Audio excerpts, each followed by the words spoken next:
안녕하세요.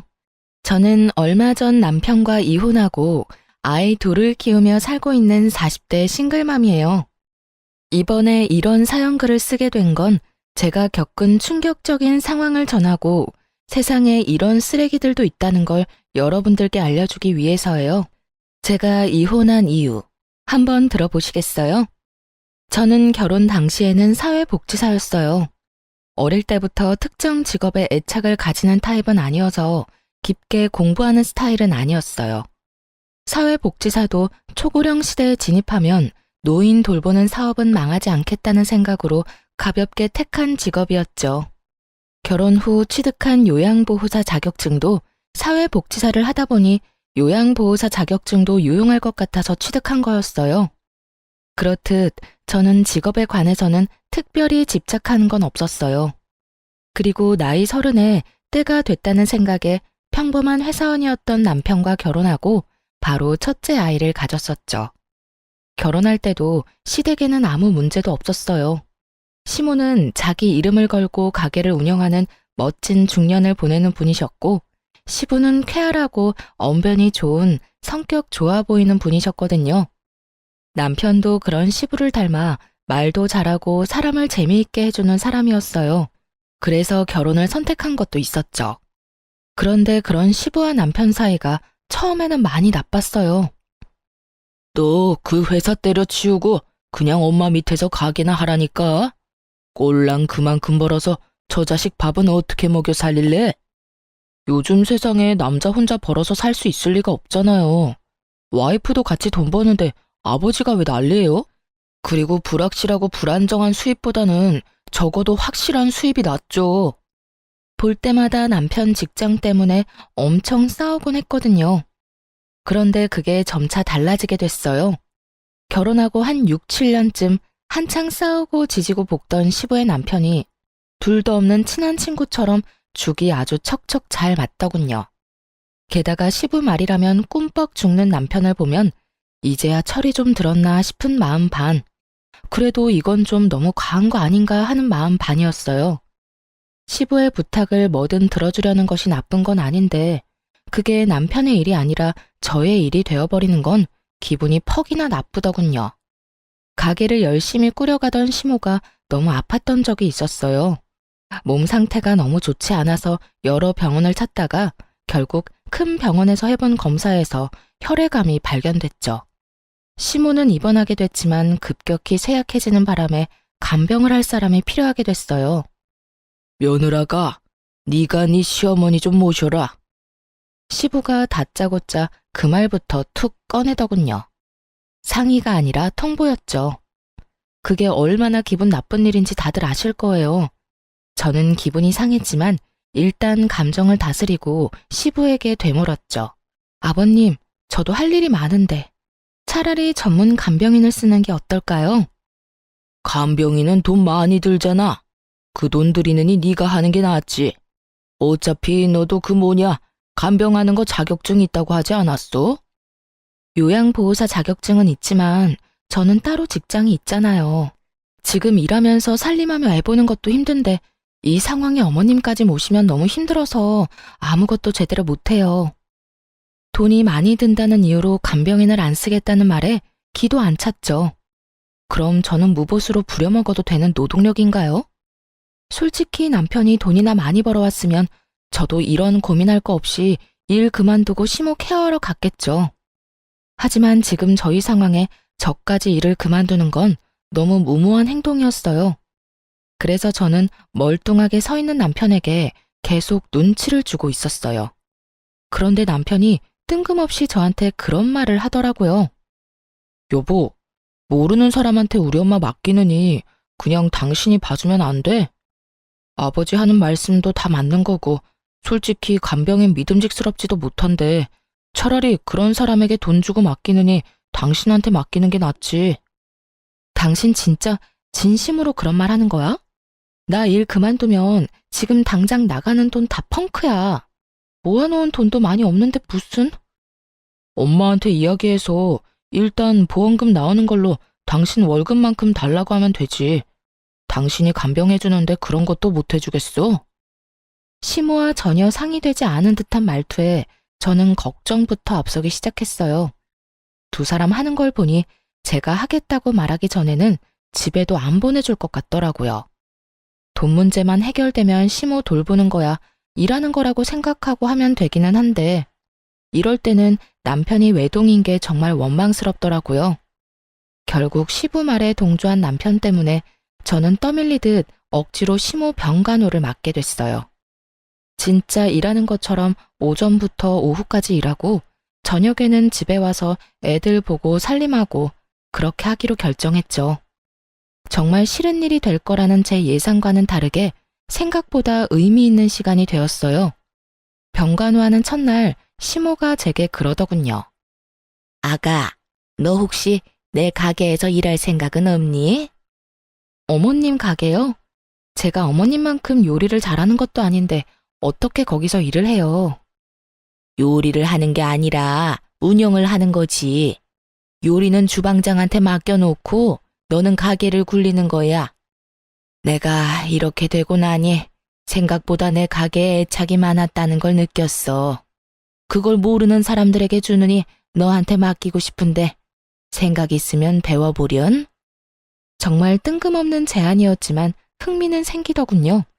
어차피 지금 있는 직업에 커다란 사명감이 있는 것도 아니었고 가게를 물려준다는 말까지 들으니 없던 흥미도 생길 수밖에 없더군요.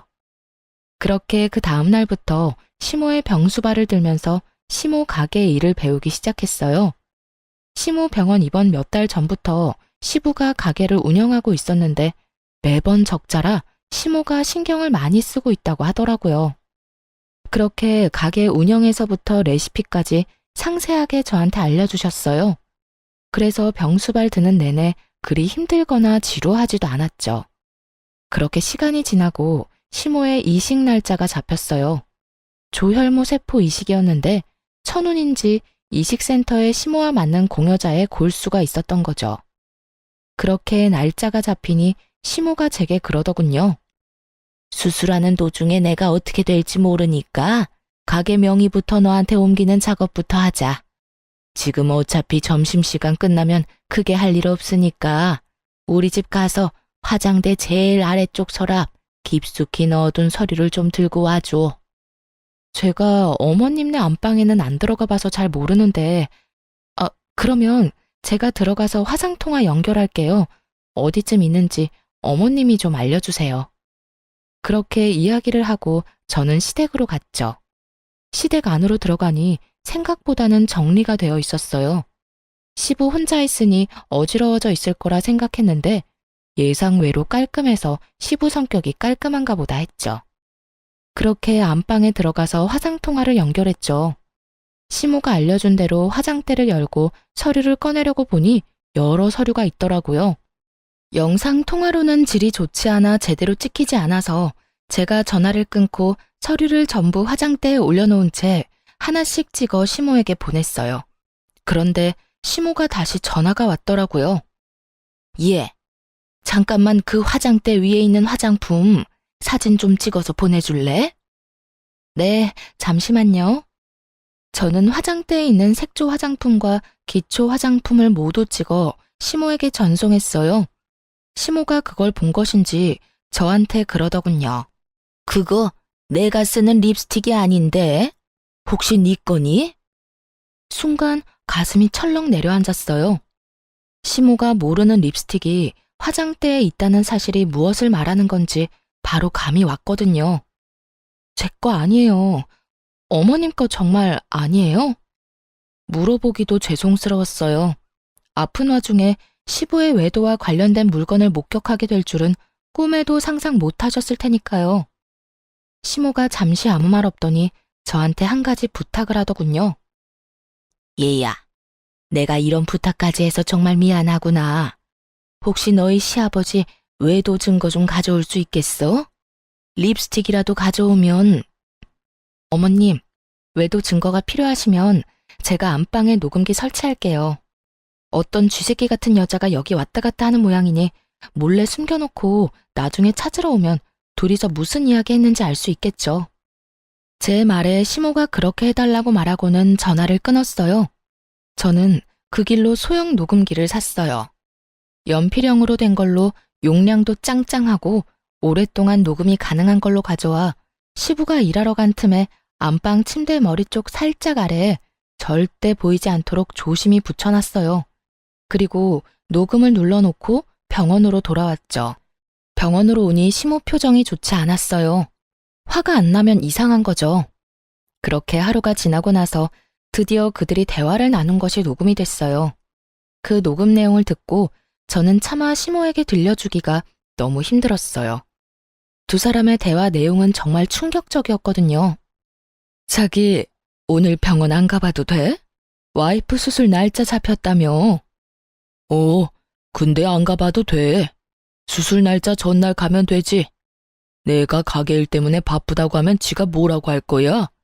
그리고 그것 때문에 며느리 거기다 붙여놨잖아. 그러니까 괜찮아. 당신이랑 같이 있는 시간이 더 소중하지. 정말 내가 더 소중한 거 맞아? 그런데 왜 그 여자랑 이혼을 안 해? 얼른 이혼하고 한몫 떼어준다며. 내가 가만히 생각해보니까 이혼하는 것보다는 와이프 죽는 거 기다리는 게 더 낫겠더라고. 그 여자 골골대는 거 보니 심상치 않아. 진짜 곧 죽는데도 믿을 수 있을 만큼 몸이 약해졌다니까. 그 여자 죽으면 그 유산이 다 어디로 가겠어? 바로 나랑 내 아들한테 오는 거지.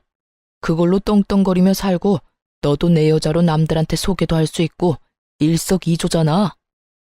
이걸 시모에게 들려줘도 되나 싶은 생각이 들었죠.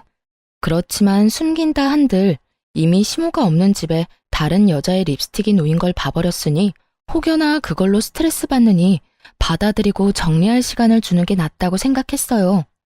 제가 그 녹음기를 시모에게 들려주자 시모 얼굴이 급속도로 일그러지더군요. 화가 안 나면 이상한 거죠. 이 정신 나간 것들이 아픈 환자를 두고 고사를 지내? 죽으라고? 어림도 없지. 내가 혼자 죽을 것 같아? 두 연놈들 바지가랑이라도 붙잡아서 똑같이 죽고 싶도록 만들어줄 거야. 시모가 그렇게 말하고 처음으로 한 일은 뜬금없는 가게 명의 이전이었어요. 시모 명의의 가게는 이제 제 것이 된 거죠. 가게는 2층짜리 건물의 1층에 있었는데 2층에는 시부모가 살고 있었어요. 그 건물은 시모 소유의 건물이었고요. 시모는 무남동녀 외동딸이었는데 외조부님이 열심히 평생 모은 재산을 외동딸에게 다 물려주고 떠나셨다고 해요. 그걸 시모가 두 손에 꽉 쥐고 있었고요. 그리고 그 사실을 알고 있는 시부는 이참에 시모가 죽기를 노리고 있던 거고요. 시모가 제게 가게 명의를 이전해준 날 저녁에 저는 집에 와서 애들을 보고 있었어요. 그런데 저녁 늦게 시부가 저희 집을 찾아왔더군요. 야, 네가 녹음기 설치했지? 우리 집에 들어갈 사람이 너 말고 없잖아. 저는 침착하게 시부 말에 대응했어요. 녹음기 설치는 어머님이 하라고 해서 한 거예요. 제가 설마 어머님 말씀을 거부하리라고 생각하시는 건 아니죠? 아니, 그런 일이 있으면 나한테 연락부터 해야 하는 거 아니야? 인간적으로 어떻게 말도 없이 녹음을 할 수가 있냐고. 그리고 그걸 왜 와이프한테 갖다 준 거야? 이거 다 사생활 침해인 거 몰라? 집주인의 허락받고 들어간 건 사생활 침해 아니고요. 어머님이 화장대에 놓인 상간녀 립스틱 보고 외도 정황 발견하신 거고요. 그걸 저한테 증거 찾아오라고 하셨거든요. 전 어머님 부탁 들어준 죄밖에 없는걸요. 그리고 애초에 어머님한테 들킨다는 생각은 전혀 해본 적 없으세요? 아버님이 저한테 와서 이렇게 화내실 건 아니죠. 그거야말로 누워서 자기 얼굴에 침 뱉는 거랑 다른 게 없는데 외도를 하신 것도 잘못을 하신 것도 전부 아버님이고 저는 어머님 말씀 다 들어드린 죄밖에 없으니 저한테 뭐라 하지 마시고 어머님한테 직접 이야기하세요. 또 가게 하나 받았다고 지금 기세등등한가 본데 그게 언제까지 갈 줄 알고 나한테 뻣뻣하게 굴어? 내가 시어머니 잘 돌보랬지 언제 스파이짓 하라고 했냐? 어? 가만 보니 스파이짓 해주고 가게 받았구만. 맞지? 어머님이 그 립스틱 발견하기 전에 시댁에 가서 가져오라는 게 등기부등본이었거든요. 그것 때문에 집에 들어갔다가 립스틱 발견한 거고요. 그리고 애초에 어머님 수발 들도록 시킨 것도 아버님이시잖아요. 그리고 가게 때문에 기세등등한 것도 아니고요. 아버님이 잘못했는데 여기 와서 화풀이 하시니 제가 드리는 말씀이잖아요. 제발 애먼데 성질 부리지 마세요. 시부가 씩씩대며 뭐라 하고 싶은 모양이었지만 그걸로 화내봤자 자기만 나쁜 놈인 거잖아요. 그러니까 왜 외도를 해서 이런 일을 만드냐고요. 결국 한마디도 짓지 않는 저를 보며 진절머리가 난다는 듯 고개를 절레절레 흔들고는 나가면서 그러더군요.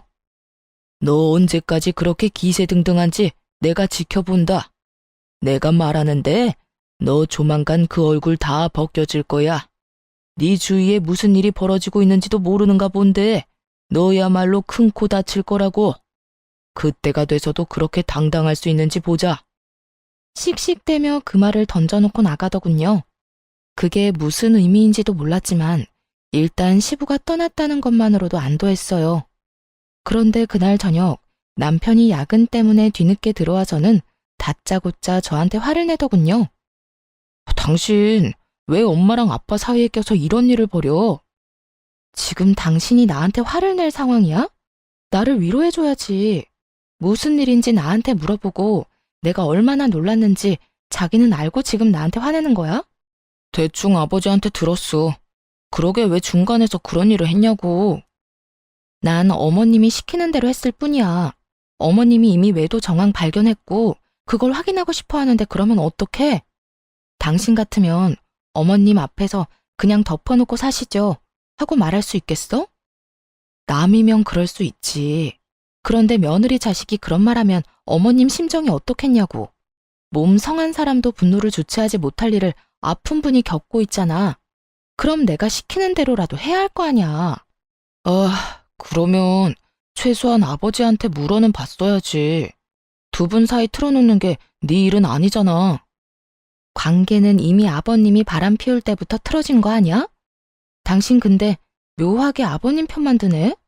아무리 아버님이랑 친해도 이건 좀 아닌 거 아니야? 당신 어머님이야. 내 어머니가 아닌데도 나는 이렇게 화가 나는데 어떻게 당신은 그렇게 냉정해? 그럼 그 상황에서 내가 어머님을 속였어야 했어? 진짜 그게 맞는 일이냐고. 아니, 내 말은 그냥 끼어들지 말았어야 했다는 거지. 그런 일 있으면 나한테 이야기를 하던가. 그때는 그런 생각이 안 들었는데 지금은 당신한테 말 안 한 게 다행이라는 생각이 드네. 당신한테 말했으면 아버님한테 다 이야기했을 거 아니야. 그러면 아버님 외도 증거 사라지고 어머님만 억울했겠지. 너는 그 녹음기에 무슨 내용이 들어있는지 듣기는 했어? 얼마나 더럽고 천박한 이야기들이 들어있었는데. 들었어, 다 들었어. 근데 그게 뭐? 그렇게 된 것도 아니고 그냥 계획인 거잖아. 터무니없는 현실성 없는 계획. 그거 가지고 사람 몰아가는 건 아니지. 순간 남편의 그 말에 수상함을 느꼈어요. 왜 이렇게 시부 편을 드는 거지? 기분이 묘하게 이상했어요. 그리고 가게 명의 변경한 거 그것도 아버지한테 돌려줘. 당신이 가질 게 아니잖아. 그 가게 명의가 어머님이야. 어머님이 나한테 주신 거고. 병수발 들러간 첫날에 나한테 그 가게 주고 싶으니 가게 일 배우라고 하셨거든? 당신 진짜 점점 이상해. 왜 그렇게 아버님 편만 들어? 왜? 너도 남자라서 바람 피운 남자의 마음이 이해가 가? 제가 그렇게 추궁하자 남편이 눈에 띄게 당황하더니 갑자기 옷방으로 들어가 버리더군요. 그런 거 아니야. 그냥 아버지한테 말 전해 들으니 상황이 딱해 보여서 그렇지. 그런 거 아니라고. 너무너무 수상한 남편 모습에 결국 저는 흥신소에 남편 뒷조사를 의뢰했어요. 그리고 남편이 좀 더 자유롭게 무슨 일이든 저지르기 쉽게 만들어줬어요. 아이들을 친정에 맡기고 저는 시모 병원에서 당분간 지내겠다고 말했죠. 시부가 다시 찾아올까봐 무서우니 시모 곁에 있겠다고요. 그랬더니 남편은 별말 없더군요. 사람을 붙여놓고 난 뒤에 아침마다 남편의 행선지에 대해 물었어요. 평일은 거의 대부분 남편 행선지와 조사한 사람의 행선지가 같더군요. 다른 사람을 만나는 것 같지도 않고요. 그런데 주말에 시부와 낚시를 가겠다고 하더군요. 그래서 시부에게도 전화해서 물어봤어요. 이번 주 주말에 병원 오실 거냐고요. 둘이 싸운 게 있어서 상냥한 말투는 아니었지만 시부가 이번 주에는 남편과 낚시를 갈 거라고 하더라고요. 평소에도 둘이 이렇게 자주 낚시를 하러 갔기 때문에 처음에는 별 생각 없었어요. 하지만 그 다음날 조사 직원이 보내온 내용은 그들의 말과는 정반대였어요. 남편이 낚시를 간 것이 아니라 여자와 여행을 갔더라고요. 제가 없는 틈을 타 멀리 물 좋고 바람 좋은 곳으로 내연녀와 여행을 떠났더군요. 마누라는 자기 어머니 병수발 들도록 만들어두고 말이죠. 둘이서 팔짱 끼고 뺨에 뽀뽀하는 사진이 수십 장이나 찍혀 있는 걸 보고 제 속도 부글부글 끓었어요. 알고 보니 시부도 그날 상간녀를 만난 모양이더라고요. 서로가 서로의 외도를 숨겨주고 있었던 거죠. 그렇게 서로의 마누라를 속이고 부자가 똑같이 상간녀와 놀아났다고 생각하니 머리 끝까지 화가 났어요. 저는 참지 못하고 시모에게 달려가 울었어요. 왜 그러니? 왜 이렇게 울어? 무슨 일이 있었어? 시모의 목소리를 들으니 눈물이 왈칵 더 나오더군요. 한참 흐느끼던 저를 토닥이던 시모에게 제가 하소연하듯 말했죠. 어머님, 어쩜 좋아요? 그 사람도 바람 피는 것 같아요. 제 말에 시모의 토닥거림이 멈췄어요. 제가 고개를 들어 시모를 보니 시모 표정이 울상이 되어 있더군요. 이게 대체 다 무슨 일이니? 넌 그걸 어떻게 알았어? 얼마 전에 아버님이 오셔서 저한테 화내신 적이 있거든요. 그런데 남편이 아버님한테 무슨 이야기를 들었는지 아버님 편들면서 저한테 화를 내더라고요. 제가 거기에 끼이면 안 됐었다면서 저를 탓하더라고요. 그러면서 가게 명의도 아버님한테 돌려주라고.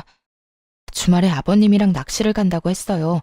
아버님도 남편이랑 낚시 간다고 했고요. 그런데 알고 보니까 두 사람이 만나지도 않았고 서로 각자 내연녀를 만나고 있더라고요. 두 사람이 어머님이랑 저를 둘 다 속이고 있었어요. 어머님한테는 죄송한 말이지만 정말로 이혼하고 싶어요. 그 사람이랑 같이 살맛대고 살고 싶지가 않아요. 시모가 다 이해한다는 듯 제 어깨를 두드려 주더군요. 나와 너를 여기에 처박아 두고 자기들끼리 아주 신이 났구나. 부전자전이라더니. 그런 못된 것만 배워 처먹어서 마누라 힘들게 하는 자식놈이나 자식놈한테 가르쳐 줄게 계집질밖에 없던 멍청한 남편놈이나 내 인생의 실패작이나 다름없어. 어머님은 어떡하실 거예요? 나도 그놈과 이혼할 거야. 감히 내 재산을 두고 상간녀랑 그런 대화를 한 놈을 내가 용서할 리가 없지 않니? 다만 지금이 아닌 거지. 그렇게 시모와 이야기를 나누고 병원에서 나오는데 병원 입구 쪽에서 시부가 기다리고 있더군요. 이야기 좀 하자. 저는 드릴 말씀이 없는데요. 내가 할 말이 있어. 너, 네 남편 바람 피는 건 알고 있어? 그거 알고도 지금 이렇게 유유자적한 거야? 우리 아들, 너 안중에도 없어. 그 여자랑 벌써 몇 년째 만나고 있는 것도 내가 잘 알지. 그걸 알고 있으면서 숨겨줬다는 건가요? 저도 이미 다 아는 사실이에요. 아버님이 말 안 해줘도 제가 다 조사했거든요. 서로 주고받은 게 많던데요. 그래, 나도 너 싫어. 그러니까 이혼이나 할 준비해. 그리고 네가 가져간 가게는 우리가 다시 가져올 거야. 알아들어? 우리가 누군지는 모르겠지만 전 주인은 어머님이시고요. 유책 배우자이자 내연녀가 있는 남편에게는 아주 불리한 싸움이 될 거예요. 제가 원하던 거였는데 남편도 원한다니 다행이네요. 말 한마디 안 지지? 너 앞으로도 그럴 수 있나 두고 보자. 그리고 앞으로 여기 오지 마. 네가 와이프한테 쓸데없는 바람 불어넣는 거 안다. 그 사람 성격에 나랑 이혼하는 거 죽어도 못해. 근데 네가 옆에서 살랑살랑 꼬드기면 그 여자 마음이 약해서 넘어갈 수도 있지 않겠어? 그러니까 앞으로 여기 얼씬도 하지 마. 마음대로 생각하시고 마음대로 행동하세요. 저도 마음대로 할 거니까요. 아버님은 보호자이기도 한데 방관자이기도 했잖아요. 그리고 아직까지 저는 이혼을 안 했으니 가족은 맞고요. 어머님이 원하시면 계속 올 수밖에 없어요. 넌 뭐가 그렇게 떳떳해? 너 지금 가게 하나 가졌다고 지금 이렇게 나오는 거야? 나 이래봬도 아직은 네 시아버지야. 그러니까 저도 존중해드리려고 존댓말 쓰고 있잖아요. 왜요? 이제 와서 제가 어머님한테 가게 하나 받으니까 다른 재산도 뺏길까봐 걱정되세요? 그러면 애초에 바람을 피우지를 말았어야죠. 도대체 잘못한 사람이 누군데 왜 저한테 성질인데요? 저도 피해자거든요? 지나가는 사람 붙잡고 물어봐요. 누가 과연 떳떳해야 하는 건지. 제가 떳떳한 이유는 제게 잘못이 없기 때문이고, 아버님이 저를 보며 못마땅한 이유는 제가 바른 말만 하기 때문이겠죠. 그렇게 시부에게 일침을 놓고 돌아섰어요. 시부와 싸워봤자 아무것도 해결되는 것도 없으니까요. 그런데 돌아오는 길에 너무 화가 나는 거예요. 제가 왜 이런 취급을 받고 있나 싶고, 왜 저딴 인간이 나한테 그런 소리 하는 거 참아야 하나 싶고. 그래서 남편을 불러냈어요. 아무것도 모르는지 남편 놈은 태연스레 제가 말한 곳으로 오더군요. 갑자기 왜 밖으로 불러내? 집에서 이야기하면 되잖아. 귀찮다는 듯 말하는 남편 놈을 보며 저는 남편을 째려보며 말했죠. 집에 도착할 때까지 참을 수 없었거든. 내가 방금 아버님한테 들었는데 당신 바람 핀다며? 여자 있다던데? 그래서였어? 그래서 당신 아버지 편들면서 나한테 화냈냐? 갑작스런 제 말에 남편 놈이 당황했는지 얼굴이 하얗게 질리더라고요. 그게 무슨 소리야? 아버지가 그랬다고? 당신이 뭐 잘못 들었겠지. 잘못 듣기는 뭘 잘못 들어? 당신 아버지가 나한테 직접 이야기한 건데. 나더러 빨리 이혼하라더라. 그것도 네 생각이야? 잠깐만 기다려봐. 남편은 급하게 전화를 걸더라고요. 시부에게 전화를 하는 거였어요. 아버지, 저 지금 와이프한테 이야기 들었는데 그 이야기 뭐예요? 왜 그런 이야기를 와이프한테 하셨어요? 내가 못할 말했어? 어차피 이혼할 거잖아. 너 그 여자 좋다며. 그럼 깨끗하게 이혼하면 되지. 지금 그 말이 아니잖아요. 그거 말 안 하기로 해서 저도 아버지 변호해드린 건데 이렇게 제 뒤통수를 치는 거예요? 뒤통수? 네 마누라가 내 뒤통수 친 건 생각 안 해? 근데 어떡하냐? 내가 말하기도 전에 미리 알았다는데. 그럼 내 탓은 아니지. 네가 치밀하지 못했던 거지. 시부 말에 남편이 화나서 쏘아붙이는데 저는 그런 남편 전화를 뺏어서 끊어버렸어요. 이게 무슨 짓이야? 당신 왜 엄한 데다 전화해서 화내고 있어? 지금 당신은 당신 아버지한테 화낼 게 아니라 나한테 변명이라도 해야지. 나 다 아는 거 맞아.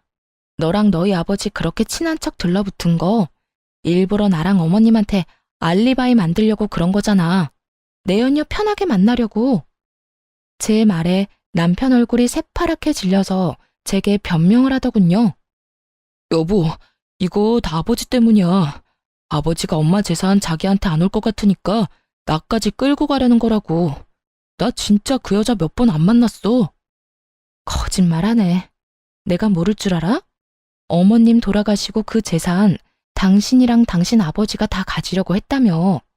둘이서 그렇게 가지고 나면 나하고 이혼 먼저 하지 않았겠어? 내연녀가 있는데. 귀찮게 돌봐야 할 시모도 없으니 시모 돌봐줄 여자도 필요 없을 거고. 안 그래? 그런 거 아니야. 당신이 오해하는 거야. 오해 같은 소리하고 자빠졌네. 바람은 네가 폈는데 왜 당신 아버지를 걸고 넘어지냐고. 넌 네가 바람 핀 거에 대해서는 할 말 없어? 그래, 바람을 그냥 폈을 리가 없지. 이혼 생각하고서 피는 게 바람이겠지. 좋아, 당신 원하는 대로 이혼하자. 나도 더 이상 더러워서 못 해먹겠어. 정말 말 그대로 네가 더러우니까. 야, 무슨 말을 그렇게 해? 그리고 난 너랑 이혼할 생각 없어. 우리가 왜 헤어져? 당신이 우리 엄마 가게 가져갔잖아. 엄마 재산 받아놓고 지금 먹튀하려는 거야? 그거 알아? 네가 조강지 쳐두고 바람 피운 천하의 나쁜 놈이라는 걸 당신 어머니도 아셔. 내가 다 말했거든. 어머님이 바로 얼마 전에 나랑 비슷한 일을 당해서 그런지 모르겠지만 내가 하려는 일 다 이해해 주신다네? 그러면 내가 꺼리낄 게 뭐가 있어. 그리고 어머님이랑 나 가족관계 종료하고 고용관계 하기로 했어. 어머님이 고용하는 요양보호사로. 어머님이 월급 줄 테니 이혼하면 해달라고 하시더라. 그게 무슨 소리야? 나랑 이혼하면 너는 우리 집 일에 끼면 안 되지. 그럼 네가 어머님 설득해봐. 근데 어쩌냐? 어머님 화 많이 나셨던데. 부전자전이라는 말 쓰시면서 화가 나서 악에 받쳐서 이야기하시던데 너 그거 감당은 할 수 있겠어? 그제서야 남편 얼굴에 당황한 표정이 떠올랐어요. 생각보다 저와 시모 관계가 견고해서 놀란 것 같더라고요. 그렇지만 그게 다 자기가 뿌린 씨앗인 걸 왜 모르는 걸까요? 내가 아들인데 내가 아들이니까 내 말을 더 들어주시겠지. 마음대로 생각해. 근데 난 말이야. 내가 그렇게 죽을 병 걸려서 아픈데 병원에 한 번 찾아와 보지도 않고 며느리만 덜렁 보내놓고 지는 다른 여자 만나느라 바빴다면 그것도 나를 배신한 남편과 한통속이었다면 그것만으로 용서 못할 것 같은데? 아무리 자식이라도 말이야. 이건 거의 엄마 등에 칼 꽂는 수준 아니야? 아버지 불륜 말려도 모자랄 시간에 그런 아버지랑 똑같이 불륜 저지른 자식이 곱게 보일 리가 있겠나 모르겠네. 그제야 자기 처지를 생각해낸 남편놈 눈알이 불안하게 떨리더군요. 그리고 그 다음 날부터 웃기지도 않는 연극 한 편이 시모의 병실에서 펼쳐졌죠. 남편이 시모를 찾아와 용서를 구하며 병간호를 하며 착한 아들 노릇을 하더군요. 근데 그거 아시나요? 간병도 해본 사람이 잘해요. 모르면 매번 환자에게 물어봐야 하고 의료진에게 계속 물어봐야 하거든요. 그런데 아무것도 모르는 놈이 간병하겠다고 설치니 환자인 시모가 더 속 시끄러울 수밖에 없었죠. 게다가 아들을 향한 그 냉정한 표정은 저도 상상 못할 만큼 차가웠거든요. 여태 안 찾아오다가 무슨 바람이 불어서 여기까지 와서 안 하던 짓을 해? 난 너한테 간병받기 싫다. 어머니, 지금까지 찾아와 보지 못해 죄송해요. 그래도 제가 안 오고 싶어서 안 온 게 아니라 일이 좀 바빴거든요. 그래서 계속 못 온 거예요. 그래? 난 또 네가 네 아버지랑 쌍으로 바람이 나서 상간녀들 만나느라 안 오는 줄 알았지. 시모 말 한마디 한마디에 비수가 섞여 있으니 남편 놈도 말을 조심스럽게 하더라고요. 어머니, 그런 거 아니에요. 그 여자는 진짜 별거 아닌 사이고 진짜 잠깐의 일탈이었어요. 아버지랑 저는 달라요, 어머니. 다르기는 뭐가 달라? 네가 네 아버지 바람피는 걸 묵인하고 허용한 것도 모자라서 똑같은 짓을 저지르고 있었으면서. 네가 양심이 있으면 여기 와서 그딴 말은 하지 말았어야지. 나보다 네 마누라한테 먼저 용서를 구했어야지. 네가 왜 나한테 잘해줘? 이제 와서 왜? 너도 나한테 바라는 거 있어? 그런 거 없어요. 어머니, 제발 제 진심을 오해하지 마세요. 오해는 무슨 얼어 죽을 오해? 그게 진심이라고? 그딴 게 진심이면 세상의 진심은 다 죽었겠구나. 내가 네 아버지 때문에 얼마나 힘든지 알면서도 끝까지 나한테 먼저 이야기 안 했어. 그게 괘씸한 거야, 이 망할 놈아. 결국은 시모가 화를 내며 남편 놈을 쫓아내버렸어요. 그러자 그 뒤로 시부와 남편 놈이 번갈아 가며 시모 병실을 찾아와 시모에게 용서를 빌었어요. 여보, 미안해. 내가 진짜 그때는 귀신에 씌었나 봐. 제정신이 아니었다고. 그 여자 정리할 테니까 그러니까 이혼만은 제발, 응? 그리고 이 나이에 무슨 이혼이야. 그냥 살아. 내가 평생 당신한테 속죄하면서 살게. 어머니, 저는 진짜 아버지 꿰매 빠진 것뿐이라고요. 어머니를 괴롭히렸던 것도 아니었고 그냥 그런 상황이 돼서 어쩔 수 없이 그런 건데 아버지만큼 제가 잘못한 건 아니잖아요. 그런 개소리들을 들으며 시모는 눈 하나 깜짝 안 하더군요. 저도 간병하면서 병실 안에 있었으니 다 들렸거든요. 그리고 저는 시모 덕분에 이혼 절차를 밟을 수 있었어요. 저희 신혼집은 시모 명의였고 남편과 제 사이에 모아둔 돈도 많이 없었으니 재산 분할할 것도 그리 많지 않았죠. 하지만 남편 놈은 유책 배우자가 돼서 저에게 엄청난 위자료를 줘야 했어요. 그리고 상간녀 소송도 역시 같이 진행했죠. 바람을 핀 건 두 연놈이니까요. 상대방이 몰랐으면 또 모를까 알면서 사귀고 있는 게 분명했거든요. 그 상간녀가 남편 직장 동료였으니까요. 직장 동료들 다 불러서 결혼까지 했는데 남편이 결혼했다는 걸 모를 수가 없었으니 그 여자도 벌을 받는 게 당연하죠. 그런데 시모가 조용히 저를 불러서 이야기하더군요. 너 이혼할 때 애들 양육권이랑 친권은 무조건 가져와. 물론 가져올 생각이었고 가져왔지만 시모가 무슨 생각으로 가져가라는 말을 한지는 몰랐어요.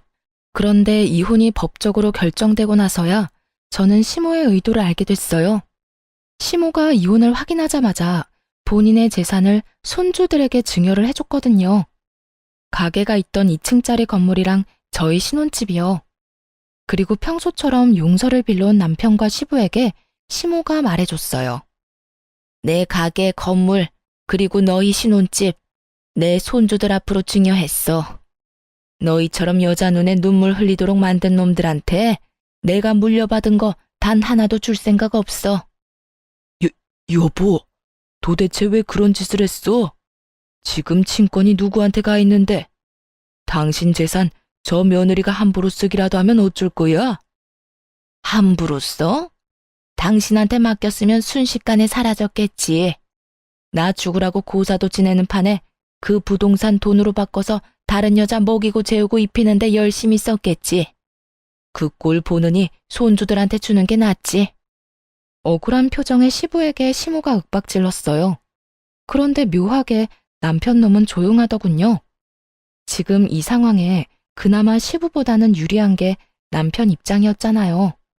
시모가 죽으면 유산이 자기한테로 올 가능성이 높아졌으니 긁어 부스럼 만들고 싶지 않은지 숨도 안 쉬고 조용히 있더라고요. 그런 남편놈에게 저도 선물 하나 던져줬어요. 남편 상간녀가 남편이랑 같은 직장이니 찾아가서 친절하게 어떻게 된 과정인지 다 알려줬거든요.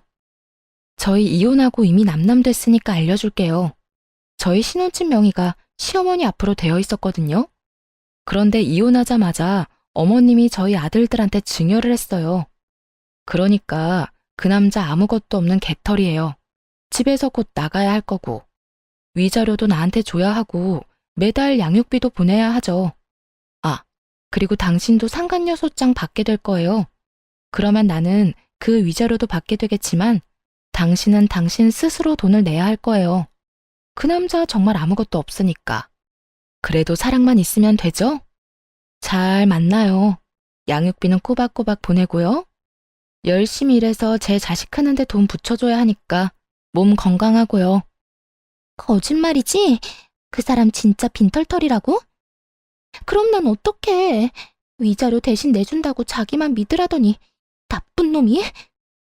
제 말에 한껏 열받았는지 그 길로 씩씩대며 전화를 걸어대더군요. 그런 상간녀를 두고 돌아왔어요. 결국 그 뒤에 들려온 소식은 두 사람의 이별 소식이었죠. 저는 정말 깔끔하게 이혼에 성공했어요. 이제 남은 건 시모였죠. 시모는 제가 이혼하고 손주들에게 부동산을 증여해주면서 모든 재산을 정리해두고 이혼 소송을 진행했어요. 시부가 죽자 살자 매달렸지만 시모가 들은 채도 하지 않았어요. 그 여자와 만난 것이 하루 이틀 일도 아니었고 거의 5년 가까이 만나며 시모를 기만했으니까요. 게다가 아픈 사람을 두고 바람을 피우면서 심지어 재산을 다 가질 거라는 이야기를 했으니 그에 관한 시모의 분노가 얼마나 컸는지는 상상하지 않아도 알만했어요. 결국 두 사람도 이혼을 했지만 역시나 시부가 유책 배우자가 됐고 나눠야 할 재산 분할은 시모의 증여로 인해 할 것도 거의 없었죠. 시모 명의로 된 것은 현금 자산뿐이었는데 그마저도 병원비와 보험금으로 받은 거라서 건드리지도 못하게 됐거든요. 결국 부자가 똑같이 계집질하다가 이혼당하고 빈털터리로 나앉게 생긴 거죠. 게다가 상간녀까지 떠나가니 지푸라기라도 잡는 심정으로 시어머니 병실만 뺀질나게 드나들더라고요. 어머님은 자기가 오래 살지 못할 거라 생각했는지 마음을 단단히 먹고 시부를 빈털터리로 만들었고요. 그런데 정말 웃긴 건 제 전남편 놈이었어요. 그 자식이 시부가 나가 떨어진 걸 보고 시모에게 찾아와 뭐라고 했는 줄 아세요? 어머니, 이제 하나뿐인 자식인 제가 어머니 잘 모실게요. 이러는 거예요. 그러면서 세상 효자인 척 다 하더군요. 시모가 그런 아들 바라보며 물었죠. 아, 그래? 그럼 잘 모셔라. 내가 해달라는 대로 다 하고 그 정도는 할 수 있지? 네, 당연하죠. 어머니, 저만 믿으세요. 그 꿍꿍이 속을 왜 모를까요? 필시 속으로는 시부가 이혼했으니 만약 이 상태로 시모가 죽으면 자기한테 시모 유산이 다 상속될 거라고 정신 나간 상상하고 있었을 거예요. 그렇지만 그 뒤에 들려온 시모 말에 전 남편 표정이 울상이 됐죠. 그래, 그러니까 내가 미리 알려줄게. 나는 내 재산 다 쓰고 갈 거야. 그리고 다 못 쓴 거 있지? 그건 사회에 기증할 거라고 유언장까지 적어놨어. 내 재산에 관심 있는 사람들이 많고 뒤통수까지 쳐가면서 가져가려는 사람들이 있으니 그런 인간들 배불리지 않으려면 내가 다 걷어가는 게 맞지 않겠니? 어머니, 그런 게 어디 있어요. 제가 자식인데 당연히 저한테 물려주셔야죠. 왜 당연히야? 너 내 재산 불리는데 도움 준 적이 있어? 네 아버지랑 마찬가지로 나 뒤통수 치기나 바빴지. 인간아, 좀 착실하게 살지 그랬어.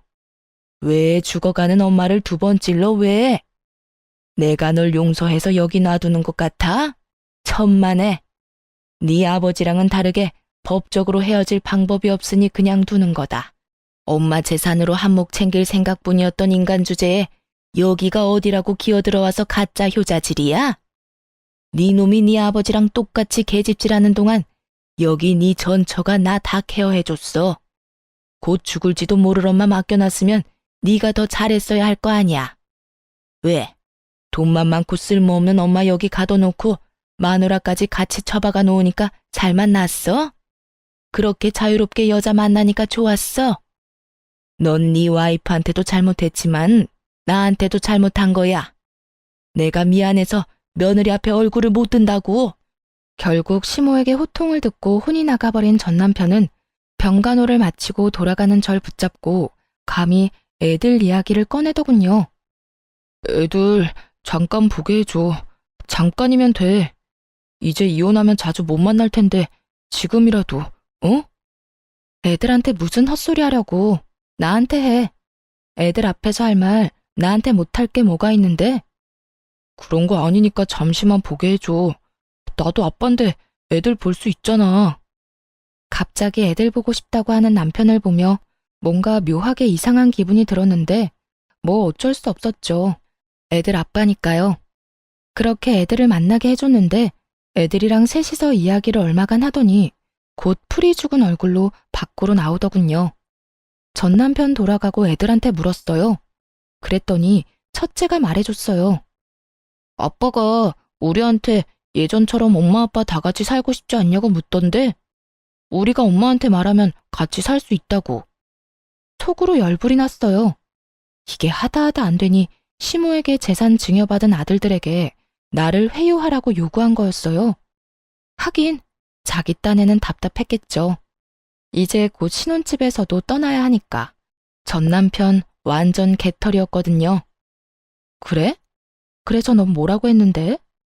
아빠는 엄마 안 좋아하는데 어떻게 같이 사냐고 물었어. 그랬더니 아빠가 엄마 좋아한다고 하길래 그러면 왜 엄마 놔두고 다른 아줌마랑 여행 갔냐고 물었지. 아들 이야기 듣는데 가슴이 미어지더라고요. 어른들의 이기심과 부정함을 이렇게 빨리 알게 된 것에 너무 미안한 마음뿐이었어요. 그랬더니 아빠가 다 실수라고 하면서 우리들 사랑한다고 이야기하더라고. 근데 아빠 우리 사랑한 적 없잖아. 같이 놀아준 적도 없고. 그런데 사랑한다는 말을 어떻게 믿냐고. 그건 그냥 그 아줌마한테 하고 싶은 말 아니냐고 했어. 그런데 아빠가 계속 아니라고 하길래 그냥 바람피는 사람 내 아빠 하면 부끄러울 것 같고 싫을 것 같다고 이야기했어. 전 남편 놈이 상처 입은 꼴로 돌아간 이유가 있긴 하더군요. 애가 이렇게까지 말하는데 아이와의 관계를 회복하는 건 어려운 일일 테니까요. 그 이야기 들으니 속이 시원하기도 하면서 한편으로는 애한테 미안한 마음이 들었어요. 그래도 이미 이혼했고 애한테 내가 더 많은 사랑을 주면 된다는 마음으로 여전히 일하며 애들 키우고 있어요. 전 남편은 집이며 재산이며 여자며 다 잃었고 결국에 시모에게까지 버림받아 월세방 살며 겨우겨우 산다고 하더군요. 번 돈으로 상간녀하고 놀러 다니며 펑펑 쓰느라 여태껏 모아놓은 돈도 없었으니 그야말로 자신이 뿌린 대로 거두고 있는 중인 거죠. 시모는 시부와 이혼 소송 중 이식 수술 받고 지금은 고향에 내려가셨어요. 고향에 있으면서 요양하겠다고 하셨죠. 가끔 애들 데리고 찾아뵈는데 갈수록 건강해지시는 거 보니 스트레스 덜 받아 그런 모양인 것 같더라고요. 아픈 부위가 있다고 그걸 참고 살면 언젠가는 온몸에 그 독이 퍼져 고생만 할 뿐이란 걸 이번에 제대로 알게 됐어요. 썩은 곳은 빨리 도려내야 한다는 걸요. 지금 당장 좀 많이 아플지라도 언젠가 그 상처에는 새살이 돋을 거니까요. 쓰다 보니 글이 길어졌네요. 오늘도 모두 즐거운 하루 되시길 바랍니다.